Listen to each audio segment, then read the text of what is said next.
This podcast is for mature audiences only. Listener discretion is advised.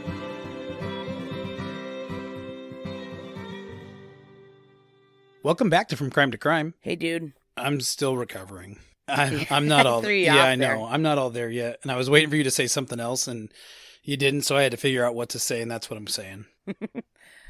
I just wanted to apologize in advance to you if I snap at you in this episode.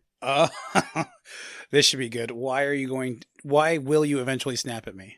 Well, no, I won't eventually snap at you. I might snap at you. Well, I'm planning for the worst. Because I'm having caffeine withdrawals. I have like a raging caffeine headache, and I've had like almost zero caffeine today, so. I'm going to need to know more about that. You really waited till we started this to tell me that. Yeah. Well, it's nothing like urgent or anything. I had my normal coffee this morning, and then when I went to work, I didn't have time because I was running late, so I didn't stop and get a Rockstar. And then all day at work, it was hot, so I just drank water. And then when I got home from work, I was like, oh, you drink water? Yeah, I drink water all the time. Oh, yeah. Great. Usually it has coffee grounds in it, but.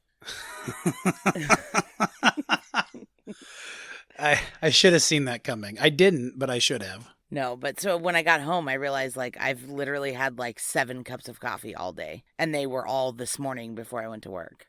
Only 7, man. You're not talking about like actual measured out like 7 cups. You're talking about like 7 mugs, right? Well, wouldn't that be 7 cups of coffee? Because that's not the actual measurement of a cup. Well, not the ones I use either.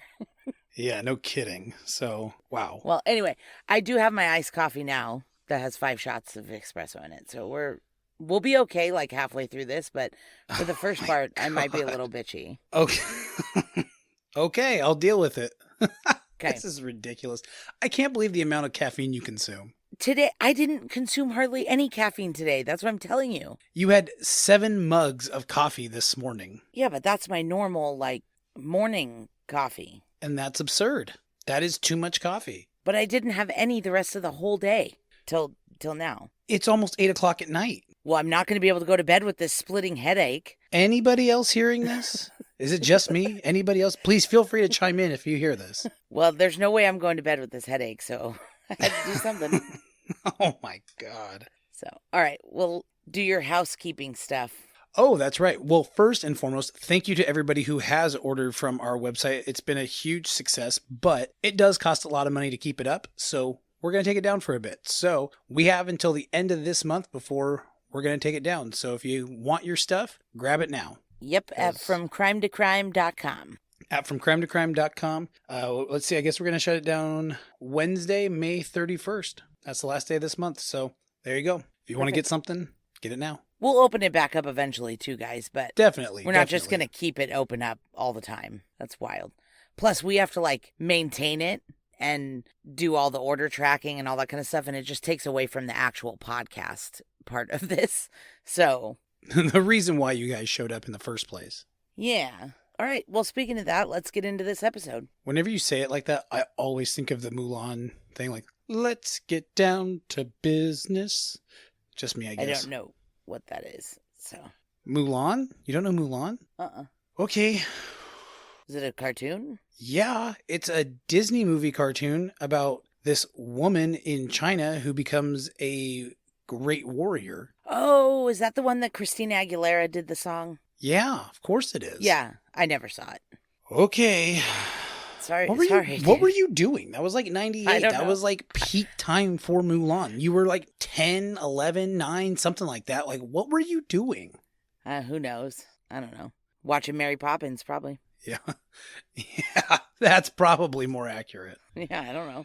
So, all right, let's start this. Nobody cares about what we have to say. So in today's episode, we're going to be talking about my neck of the woods. Vegas? Yeah, Henderson, actually. Really? Yeah. Wow. Yep. Might know where some of this stuff happens. Yeah, well, I know where all this stuff happens because it's Utah and Nevada. You're very familiar with both. Yep. So we're going to be talking about Stephen Koecher, who went missing in 2009. It's been a little bit. Yeah, 14 years. So 14 years ago, what was the #1 song on the country hot charts list? Do you want to guess or you want me to tell you? I'll guess. 2009. You only get 3 guesses and then I'm cutting Okay. this shit. Something by Luke Bryan. No. Okay. Something by Jason Aldean. No. Okay. Do you want me to give you a hint for your last guess? Yeah, give me a hint. It's a group, not a solo artist. It's a group. And they've changed their name recently. Oh, the Dixie Chicks. Nope. Oh, man. That was pretty good. Yeah, no, it was Lady Antebellum. Don't care. Never would have guessed it. I know. That's why I let you guess, because I knew you wouldn't know it. Oh, God. I haven't even thought about Lady Antebellum since probably 2009, so. Yeah, I know. So Stephen Koecher was born in Amarillo, Texas. His parents, Rolf and Deanne Koecher, would eventually move their large family to Bountiful, Utah. If your name's Rolf, I automatically assume you have a lot of money and a lot of kids. Yeah. I don't know about his financial status, but he does have quite a few children. Yes, Stephen has a lot of brothers and sisters. Sounds like it. They are members of the LDS Church. That explains the kids. Yeah, and moving to Bountiful, Utah. That explains that, too. Yeah. So after high school, Stephen did his mission in Brazil. Feels like a cool place to do your mission, I would think. No, I would definitely think that, for sure. That sounds like Yeah. a really cool one. Then he came home from his mission and he attended BYU, Idaho, and then the University of Utah, where he got his degree in communications. His father, Rolf, was the editor for the Davis County Clipper, which was like the local newspaper. It's kind of cool. Yeah, and Stephen was interested in following the same line of work as his dad. He had written a few articles for the Clipper, but he didn't really want to ride on his dad's coattails. Like, he wanted to make a name for himself. So he got a job in digital marketing at the Salt Lake Tribune. I absolutely would have ridden coattails had they been presented. 100%. Yeah. No doubt about it. Yep. He seemed to be okay with the job that he had at the Tribune. Like, he seemed to like the job itself, but he was working the overnight shift, and he did not love that. I don't love that for him. That's terrible. Yeah, he also didn't love the Salt Lake City winters because he was from Amarillo, Texas, and he's like, this is not, with the snow. No, thank you. Oh, the Winters. I thought you said the Winners, and I was like, is that like a minor league team or something? But okay, the Winters. Yeah, I imagine Salt Lake City Winters are just absolute garbage. I want nothing to do with that. Pretty cold.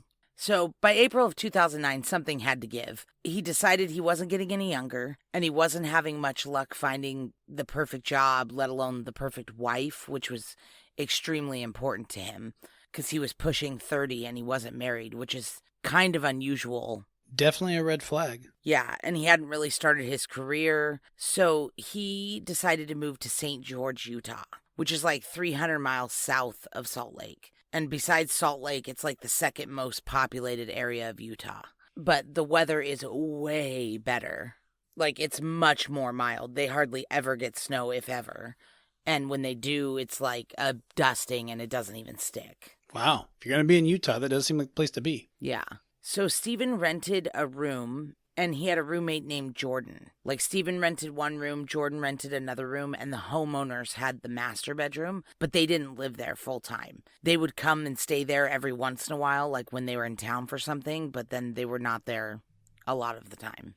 Stephen and Jordan didn't become BFFs, though. They didn't hate each other or anything like that, but Jordan smoked weed and he drank occasionally, and Stephen, being LDS, he didn't even drink coffee. Man, you could never have been a Mormon guy. No. That's the number one reason why I don't worry about my dad converting now that he lives in Utah. Because I'm like, there's no way. If he can't have his scotch and his coffee, there's no way he's joining. I love that that's reason number one, scotch and coffee. Oh, yeah. He'd be like, no, I'm good, thanks. Not to mention the gambling. Yep. Reno gambler. So Stephen did join his local singles ward in St. George, and he really connected there, and he enjoyed it. Do you know what wards are, Grant? I mean, I'm guessing it's like a Bible study, you know? Yeah, it's like similar. his local parish, like his local church. That's probably not a super accurate description, but you belong to certain wards. And so he belonged to a singles ward because he wasn't married yet. They should all be in the psych ward. I'm just kidding, guys. Calm down. It's just a Mormon joke. You can't say Mormon. They like LDS. Oh, all right. It's just an LDS joke. So Stephen did briefly have a job when he first moved down there, but this was 2009, and the recession was hitting everyone super hard in every market. So about a month after moving, Stephen lost his job.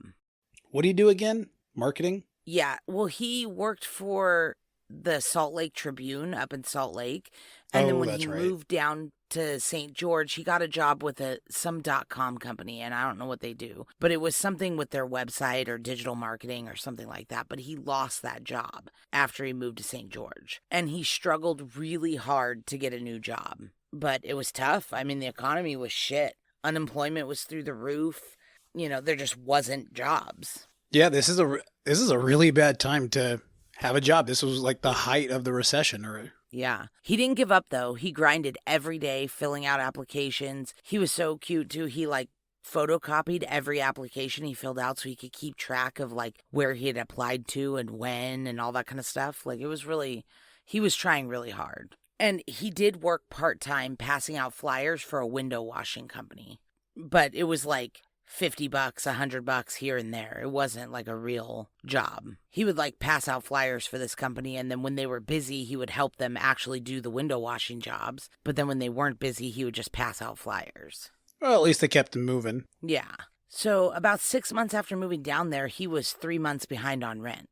And his roommate Jordan had moved out. I've read some things that he moved out because he moved out of state, and then I read other things saying that he moved out because Stephen wasn't really holding up his half of the bills. That probably is a little more accurate, it sounds like. Yeah, but either way, he was living alone in this house, and he was 3 months behind on his rent.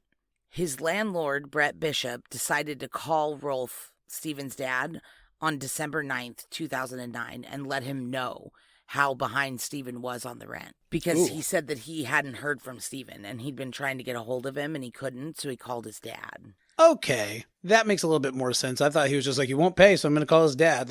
Hasn't heard from him. Fair. Okay. Well, and I don't know if his dad was second on the lease or maybe listed as a reference or something. I don't know. At least an emergency contact, it sounds like. Yeah, something.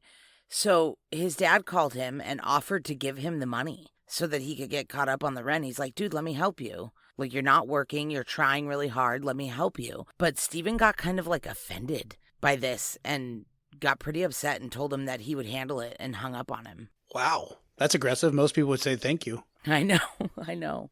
Whew. Okay. Yeah. So he texted his dad the next day and kind of apologized and was like, I'm okay. I'm sorry, But he still told him, I've got it handled. I don't need your money. He wanted to do it on his own. That same day, on December 10th, he talked to his mom on the phone about his plans for coming home for Christmas. She was like, well, what day are you coming home? They were just trying to work out their plans for Christmas. And he told her he would be there by the 23rd of December. Okay, just in time for the big stuff. Yep. So she said that he sounded totally normal and upbeat on this phone call, but she decided to transfer him money anyways to help him with his rent. But he would never end up touching the money that she sent. And his grandma even gave him a check, too, back in October to help him out because she knew he was struggling, and he'd never cashed that either. Huh. Do we know what day in December? She wrote the check in October. Oh, in October. Oh, wow. Yeah, did I say December? I'm sorry. I thought so, but maybe I heard wrong. Yeah, no, I might have said it wrong. I haven't had any coffee today. So,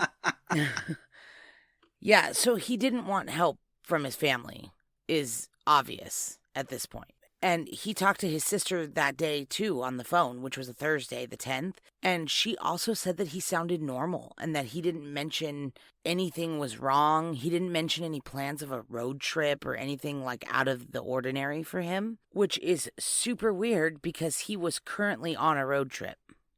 Okay.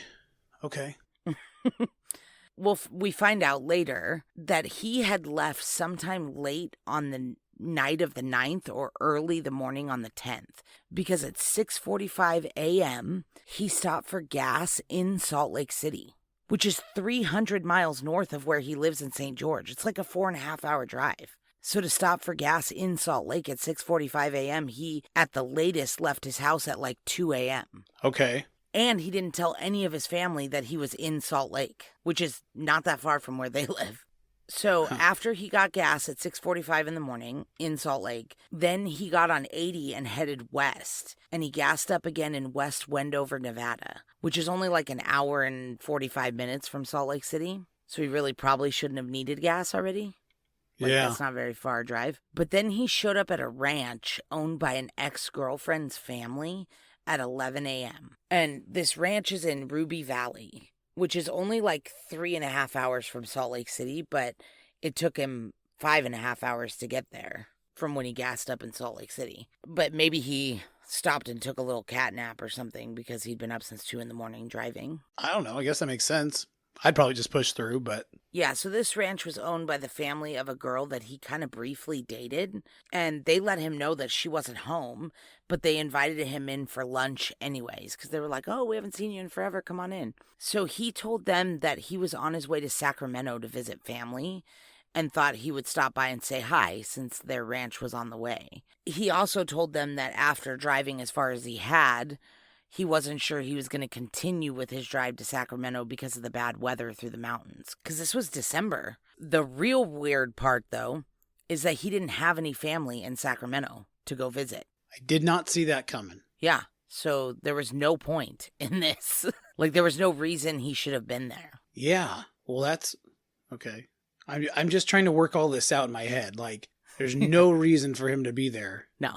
So when he leaves their ranch... his debit card transactions show that he not only didn't go to Sacramento, but he went straight back to Utah. He made a stop in Salt Lake City, and then he headed straight south back towards St. George, and he made a stop in Springville and in Nephi. Are both those in Utah? Yes. Okay. And they're both on the way from Salt Lake City to St. George. Okay. So he got back to St. George late that night. And in total... he had driven 1,100 miles in less than 24 hours. What? Yo, nothing. This guy was on some drugs, for sure. But he's not a drug addict. Not that we know about. He went to Sacramento to pick up. He got some drugs. He got some coke, for sure. No doubt. Maybe. I mean, unlikely, but... You think so? But yeah, Like, why else is he going? To catch a predator? I don't know. No, because he wasn't like that either. I mean, this guy was like straight-laced. That people thought they knew of him. But okay, right. Let's keep going.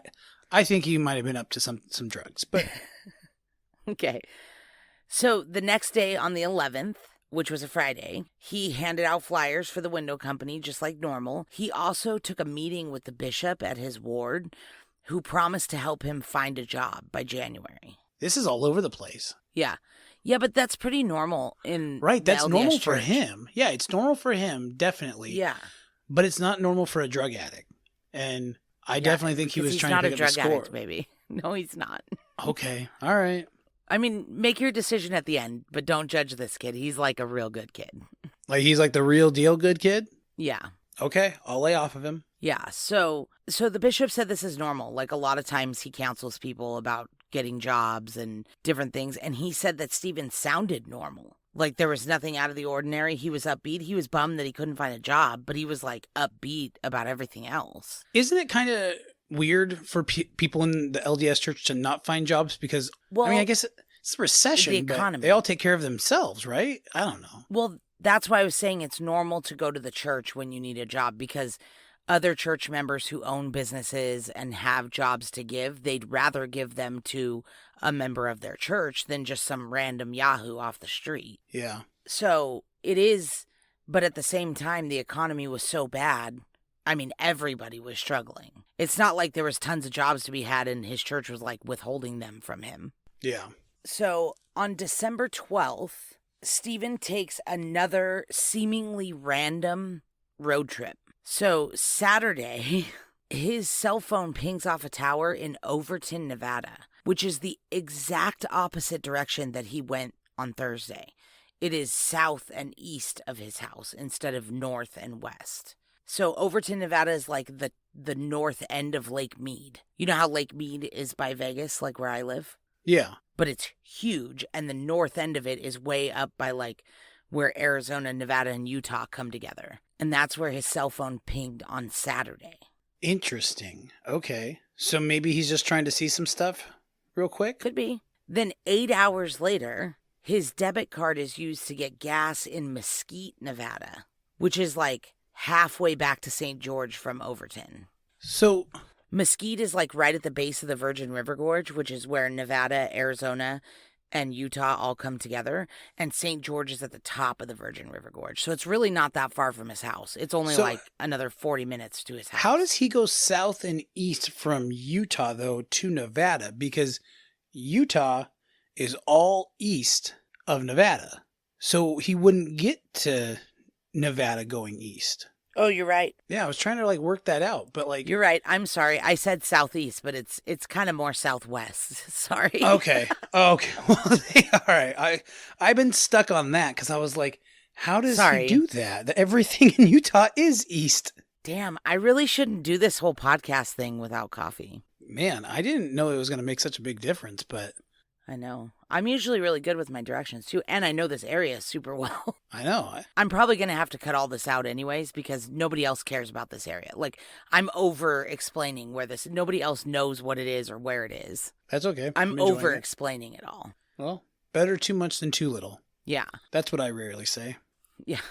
So he gets gas in Mesquite, Nevada, and then by 8 p.m. he was back in St. George buying Christmas gifts for his brother's new baby. He bought like a bib and some Christmas ornaments. And then a neighbor said Stephen's car was parked out in front of his house by 10 p.m. that night.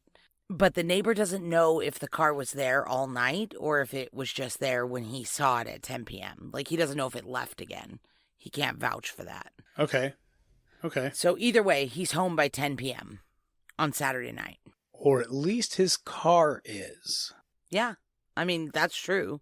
Technically, we don't know for sure. So the next time Stephen's location is known for sure was around 8 a.m. the next day, which is Sunday the 13th. The president of Stephen's church called him to let him know that he was on his way back to St. George from Vegas, but didn't know if he was going to make it in time for the 11 a.m. meeting or church service. I don't know if some things called it a meeting and some things called it service, so I'm not sure, whatever. He had something going on at 11 a.m. at church. And this guy wasn't sure he was going to make it back to St. George by 11, even though it was only 8 a.m. and it's only a 2-hour drive. You lose an hour going from Vegas to Utah. Sure. So he was calling to ask Stephen if he could cover for him if he doesn't make it in time. And Stephen was like, I mean, kind of, but I'm also in Vegas, so I'd have to head back and I don't know if I'll make it. And he was like, oh, well, then never mind. If we're both down in Vegas, then I'm already headed back, so I'm going to beat you either way, so don't worry about it. And they hung up. Then he got another call at almost 10 a.m. asking some kind of question, which would have been right before whatever it was at 11 that he was supposed to do at church because of the time difference. Another member of the church called him to ask him something about that service, and Stephen informed him that he was in Las Vegas. And so the guy was like, oh, never mind. And like both of these dudes that talked to him said that they didn't notice anything suspect in his voice or anything, except that he didn't say why he was in Vegas. And he didn't say why he was going to be missing church, which was very unusual for him. Like, if he was going to be missing church, it was because he was going home to visit his family or something. Like, they would have known prior to him missing church. Or partying in Vegas. Yeah, maybe. I know, it does seem like, oh, I'm headed to Vegas and I'm headed back from Vegas and stuff like that, but it is only a 2-hour drive from St. George, and there are a lot of things in Vegas that aren't available in St. George. Like, I don't know, now they have a Costco and stuff, but even like a long time ago, they didn't have a Costco. And so everybody drove from St. George to Vegas to go to Costco. I would never do that. The lengths that people go for crazy stuff like that blows my mind. Yeah, well, you also don't have 8 kids that you're trying to feed and house and buy toilet paper for. And like, it makes sense to go to Costco when you have 9 children. I guess if I had 9 kids, I would drive that far to get a break to go to Costco. Absolutely. Yeah, exactly. Absolutely. They have a Costco in St. George now, so, and I don't know when it was built, but I'm not saying Costco, I'm just using that as like a, you know, like there's certain things here that we have that they don't have. So people come to Vegas a lot, even just for shows and concerts. That's true. I forget that people do that. Yeah. Again, I go to see you, and that's about it. I would never go to Nevada. If you didn't live in Nevada, I would never be in Nevada. But that's because you live somewhere where you have all the things that we have here. I just don't want to pay for Vegas, but a I see lot what of you're the saying. rural communities around here don't have all the amenities that we have. 100%. Like even in Lake Havasu and stuff, people who live in Havasu, it's also a 2-hour drive, but they come to Vegas for the mall and the airport and, because they don't have that stuff there. I get what you're saying. I guess I would never live where I didn't have that stuff because I would. Right, because you're a city boy. I would never drive that far to get anything. I would just try to do it myself. Yeah. So back to the story. It was unusual for him to miss church without letting them know. So that was the only thing that they said was suspect about that phone call at all, was that he didn't mention why he was in Vegas. And that was Sunday morning at 10-ish o'clock in the morning. And that was the last time anybody heard from Stephen Koecher. That's it? That's the last time? And that's how he disappeared? Yeah. I mean, we learn a little bit more about the shit that happened after he disappeared, but that's the last time anybody spoke with him. Yeah. Wow. Okay. So on December 17th, which is Thursday, 4 days after anybody had heard from him, Stephen's mom, Deanne, gets a voicemail from an HOA in Henderson, Nevada. That's an interesting place to get an HOA phone call from for somebody you don't know that lives in Henderson, Nevada. Yeah. So this homeowners association is in charge of the parking enforcement for an area called Sun City Anthem, which is a retirement community. It's a 55 and older community in Henderson. Everything I've ever seen on this case or listened to or read about says that it's an extremely upscale, affluent retirement community. Okay. And it is a nice neighborhood, but it's not gated or anything. It's a normal neighborhood with 3-bedroom, 2-bathroom, stucco houses. Just all blends in. Gotcha. Okay. You have an HOA too, which I highly disagree with. So Every neighborhood here has an HOA. Which I highly disagree with. Yeah, so did I when I moved here because I was used to California HOAs where it's oh my God, you don't want to be in that. They're Nazis pretty much. But that's not how it is here. Here, the HOAs literally just make it to where your neighbors don't park boats in their front lawns. That's it. They don't tell you what to do. They don't send you nasty letters. They don't get on you about the parking. Although this neighborhood did, because we'll find out what happened here. Okay. But they had a reason, though. So the voicemail said that Stephen's Chevy Cavalier had been abandoned in a cul-de-sac in this neighborhood for a few days. But even this HOA, they didn't just call and have it towed. They looked in the windows to try to see if they could tell whose car it was or what was going on. And they saw the flyers from the window company that Stephen worked for. And so they got the number off the flyer and they called them. The window company gave them Stephen's cell phone number. And they'd been calling for a few days and leaving him voicemails, but no answer. So that's when somehow they tracked down his mom's phone number and they called her. So they never even had his car towed and it had been abandoned there for 4 days. Wow. And they tracked down his mom's cell phone number. That's what I'm saying. HOAs here are not like California. Yeah. That car would have been an impound by Monday if that was California. Ugh, I hate HOAs. So immediately she tried to call Stephen to find out why his car's parked in some random cul-de-sac in Henderson. And no answer. So she calls their family and his friends, and they put it together that nobody had seen or heard from him since Sunday morning, which is very worrisome for them because they're all very close. If he didn't talk to his mom that day, he talked to his dad or his sister or his brothers or you know what I mean?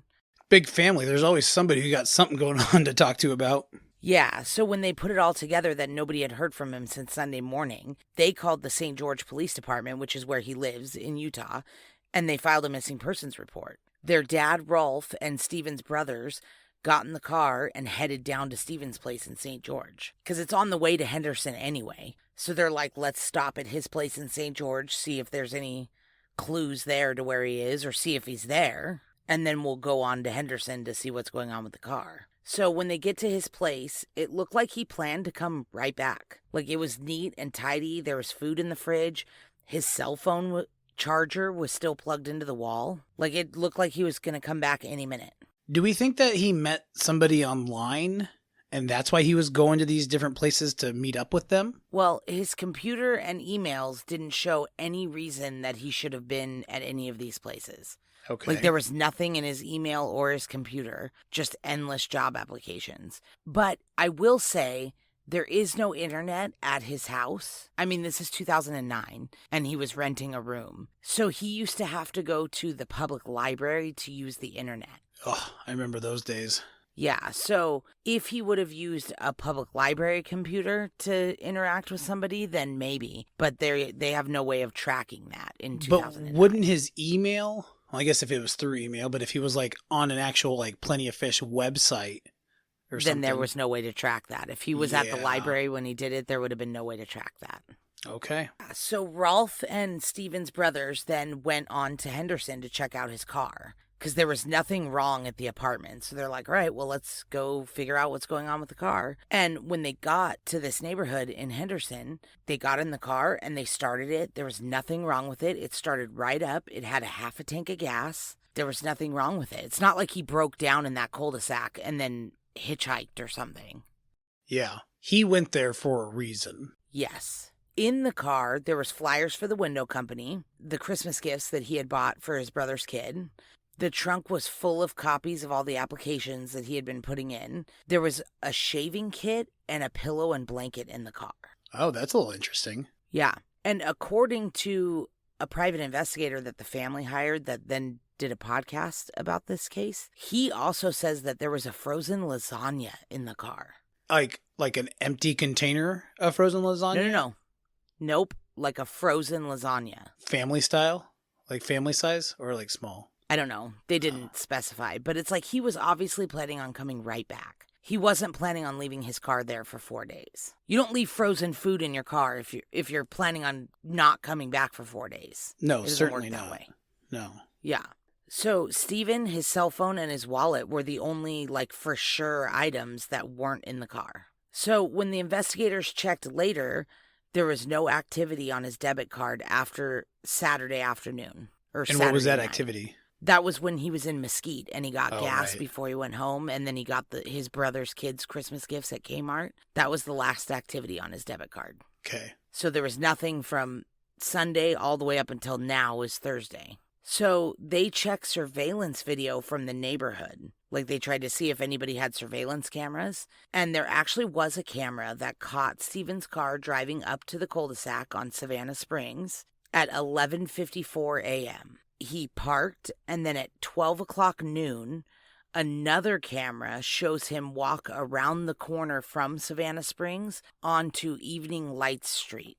Did you drive this? Did you go over there and check it out? Yeah, I've been there before, yeah. That's why I'm telling you, it's not like some like crazy affluent neighborhood. Like, it's a very nice neighborhood, don't get me wrong. But it's not like some, I don't know, whenever I see like documentaries about this or anything, the Disappeared episode, everybody's like, oh, it's a really high-end retirement community. Like, he had no reason to be there. It's like, it's a regular neighborhood. Not even like a retirement one? It is. It's a 55 and older, but they're not that strict, and we'll find out why, because there was people living in there that were not 55 and older.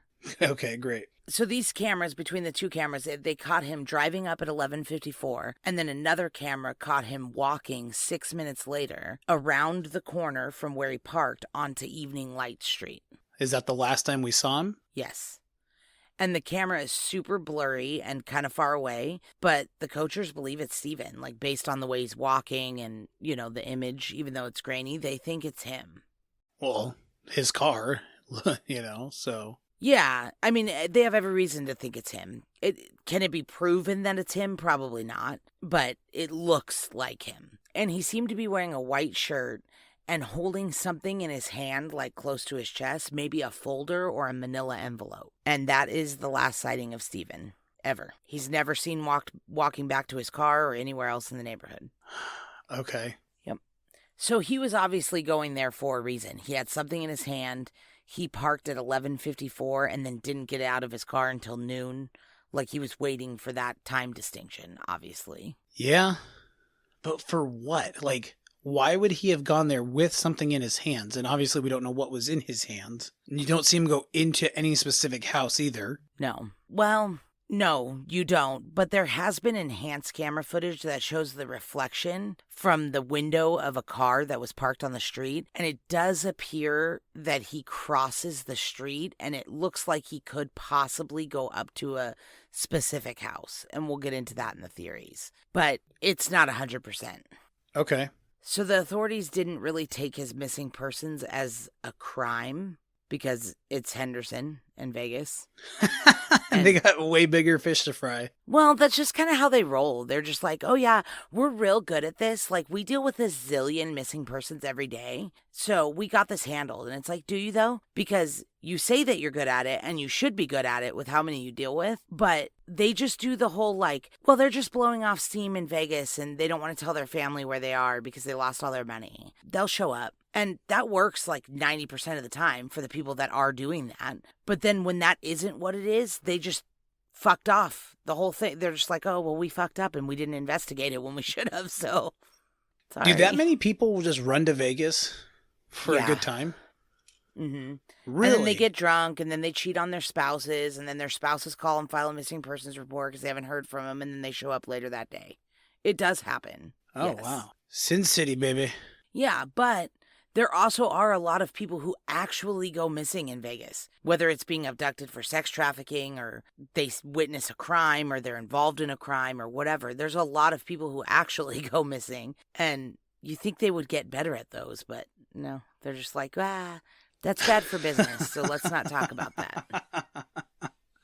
Fair. Yeah. And in their defense, because I don't want to bag on him, like totally, although I do kind of want to bag on him, but in their defense, he is a grown adult. Like, if he wants to go missing and doesn't want to tell his family where he is or what he's doing, which is obviously what was going on, because he didn't tell them where he was or what he was doing for the 4 days before he went missing, he has every right to do that. He's 30 years old. Like, He doesn't have to tell his family where he is. Definitely. But it's very unlike him to not be in contact. Even when he wasn't telling his family what he was doing, he was still in contact with them. So they know something's wrong. I can't wait to get to Theoryland. And in Steven's case, obviously something's really wrong because he's been missing for 14 years and he never just showed back up. And in that 14 years since he went missing, his dad passed away unexpectedly. So if he was just fucking around or living his life somewhere or whatever, you think like his dad passing away, he would come home. Maybe he did in a disguise. No, he didn't. Oh, okay. The only other like really tidbits that they found is, I mean, there's been a lot and you could go down some deep rabbit holes, but his phone did ping a few times the Sunday he went missing, like 4.5 hours after he went missing. It pinged off a tower at American Pacific in Arroyo Grande, like 10 miles from Sun City Anthem where his car was left. Then like 2 hours after that, it pinged off a tower in Whitney Ranch, which is just even a little bit farther north from that. And then the next morning, so Monday morning around 6 a.m., his phone was used. And that pinged off a tower at the 515 in Russell. Oh, wow. And this has always been reported that it was used to check his voicemail. But then more recently, a bunch of police records came out. They did like a data dump in 2020. And now there's rumors, because the number is redacted, that it was used to call a number in Idaho, not his voicemail. So, I don't know. But the phone stayed in that location for 2 days and then presumably went dead. And the only thing interesting about that is that tower off the 515 in Russell is pretty close, like I would say within a mile of the dump. Oh, okay. You know where all of our trash goes here in Vegas? And then it's a transfer station, so the trash all goes there for like however long. I don't know how long it takes them to put it on other trucks. And then it gets like trucked out to wherever they take it. I don't know where they take it. Probably the middle of the desert. Yeah, probably. That tower, to me, like if his phone was in the trash at the dump, it seems like that would be, I don't know if there's closer towers though or not. I don't know. That thought hit me immediately when it was like it stayed in that same location for 2 days and then went dead. It's like, ooh, I wonder if it was in a trash can. Like, I wonder if it was in a dumpster and then got... Wonder if he was in a trash can or a dumpster. Yeah, I don't know. The only thing, though, is that's not a dump. Like, it's not like how in some places you, like, take your shit to the dump and you put it there and then they, like, bury it and cover it and all that stuff. Like, it's only... You do that, but it's a transfer station. Like, they take everything that you dump there and they put it on other trucks and take it to the dump. Yeah, that makes sense. I mean, I could see them not seeing a cell phone or not caring about a cell phone, but I don't see them not seeing a body. Yeah. Stephen's family organized searches of the desert, like a lot of them, and they had a lot of volunteers, but no trace of Stephen has ever been found. They held out hope that he would come home for Christmas because he had told his mom that he'd be home by the 23rd, but he didn't. And he had put their Christmas lights on a tree out in front of their house when he was home for Thanksgiving. And they said they were going to leave those lights on until they found Stephen. And they did until they burned out a couple of years after he disappeared. Wow. Yeah. There's nothing after that. That's crazy. No, there was a lot of tips and sightings of Stephen that have been called in. But we know how those go. Yeah. Yeah. I saw a homeless guy at IHOP that looked like him, and the family went to that IHOP and they sat there for 4 days and they never saw him. So none of those tips have ever turned out to be him. So now we get into Theoryland. Theoryland! It's my favorite land. All right, here we go. So I've been holding some of this back. So, yeah. All right, so here's theory number one I've come up with. I think that the window company was expanding and he and the window guy sent him out to Vegas to put flyers down, but really he set him up with some kind of bad person and they took advantage of him. Or he was going door to door to knock on some doors with those flyers, still for Vegas, and maybe, he ran into somebody who could use some help and they ended up doing something to him. So that's two. I think that he might have... stop going two so I can debunk your theories before you keep going. I don't want you to debunk them. Yeah, but you can't just list off 100 theories and then not let me argue them. Well, that was completely my plan. That way you couldn't argue them and I could just have them. No. I hate when there's rules. It's Theoryland. It's lawless. So the window company only operated in St. George and Washington County in Utah. So they didn't operate in Nevada. The owner wouldn't have any reason that Stephen would be handing out flyers. And they canvassed the neighborhood and nobody in the neighborhood said that they got a flyer for that window company. Well, yeah, because that was his first stop. That was the first one. He stopped there, got out, and the first one, either the window guy set him up or... Yeah, but the flyers were still in his car. So. But he also had a manila envelope with more flyers in it. Just move yourself on, because I'm going to tell you what happened at the end, and then you're going to be like, oh shit, that window thing was a dumb idea. Okay. All right. I still think just maybe. Move on to your next one. I've debunked it. I think he was meeting people on the internet. If he wasn't out there going to get drugs and stuff, I think he was meeting people on the internet. I think he was doing it outside of, where he was living, because I don't think he was really very interested in being Mormon. I think that's what his family wanted for him, but I don't think he was super interested in it. So when he had a hard time getting on his feet or finding a wife, he was like, oh man, what else is out there? Went on Plenty of Fish or Bumble or OkCupid and found some people and was willing to make these drives that he could do in 24 hours without anybody really missing him. See, and I kind of thought that at first too, that it may have been something like that. But then everything I read says that he was more involved in his church than his family was. When he moved to St. George, he got even more involved in his church. And he actually had dated women that he broke up with because they weren't as involved in the church as he thought that his wife should be. This guy's gay, 100%. He's gay, 100%. Yeah, I think he's gay. Dating dudes, didn't like any of this, and either maybe he changed his identity or maybe he was killed. But yeah, he might have been dating dudes. That's a theory. I mean, that is a theory that people have, but I don't know. Is that unacceptable in the LDS church? I'm not Absolutely. Sure. Oh, man. No, I think they're fine with... Not in 2009, they were not. Oh, yeah, maybe not. And leading up to that, they definitely were not. I thought they were fine with it now. But him being gay is a big theory. A lot of people have that. But my issue with that is... why are these two road trips the only two? It's not they looked back at his history of his cell phone pings and his debit card transactions, and he had never done any of this before. It just takes one. Oh, I know. But he did 3 in 4 days, right? Yeah.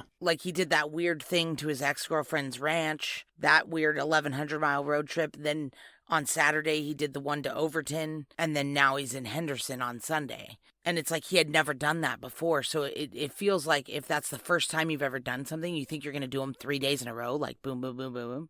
I feel like I'd do it once and then be like, "Ooh, that was fun," and like let it linger for a while. Yeah. That's the only thing, because I think so too. But who knows? Maybe he was talking to multiple people. He was broke as fuck. That's true. Yeah. He had no money. So how was he going on these road trips? Well, he was making a little bit of money doing this window stuff. Yeah, so but not enough to be driving 1,500 miles in a couple of days. Like, that's a lot. Why not? All it is some gas that you don't really need much else. Do you know how else. expensive gas was in 2009? No, I don't remember that. But yeah, even it was still, the he's worst. making a little bit of money. You know, maybe he's just making a little bit of money to go out there and find a little fun. People who have nothing are willing to spend their money faster than people who have more money. If you have very little, it's what the hell's the point of this? I don't have very much anyway. People who have a lot don't want to lose it. Yeah. Do you have any more theories, or do you want me to tell you the real theories? I think one of them might be aliens. No. No. Okay. That's funny though, but no. Okay. I haven't heard aliens at all. So, like, this is like one of the only missing persons cases that I have not heard the aliens theory. All right, we got to wrap this up because this is already over an hour and it's getting really hot in my closet. So, do you want me to tell you the real theories, or do you want to keep going with your bananas theories? No, tell me your real theories now. Okay, so he ran away, walked away from his life is a pretty big theory. Yeah, I thought of that one too. It's too obvious. Yeah. It's too obvious, and he didn't take anything with him. He left a frozen lasagna in his car. What was the point of that, you know? Like, he left money in his bank accounts that his parents had transferred him that he hadn't used. Like, if you were going to walk away and start a new life, like, you would at least just take that money. Yeah, I give you that for sure. So another big theory was that he committed suicide. Okay, I thought about that too, but where? Like, did he go to Dr. Kevorkian's house and, get it done, or what? Well, that's the thing. He walked into a neighborhood. It's not like he walked out in the middle of the desert or off on some nature trail or something. Like, he walked into a neighborhood. Seems like yeah, not the best place to kill yourself. And if he was going to do that, a lot of people reference, like, certain things as why he wouldn't. Like, why would he have bought Christmas gifts and groceries, and why would he seem so upbeat? Although there is a big argument that a lot of times people who commit suicide are content with their decision, and they do seem happier right before they do it. Oh, okay. I don't know.